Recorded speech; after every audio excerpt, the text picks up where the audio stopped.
Hey, I'm here at the TWA Hotel at JFK, which is in the old TWA terminal.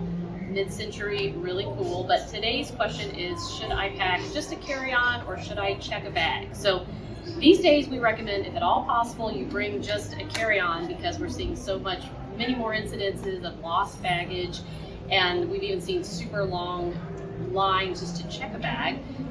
But there are some times when you do need to actually check a bag, like if you're going to be somewhere where there's no laundry or you're going on a longer trip. And if that's the case, of course, Southwest is your best option because you can check 2 bags for free. And we do have a great video inside of Family's Flyfree about how to pack everything in a carry-on.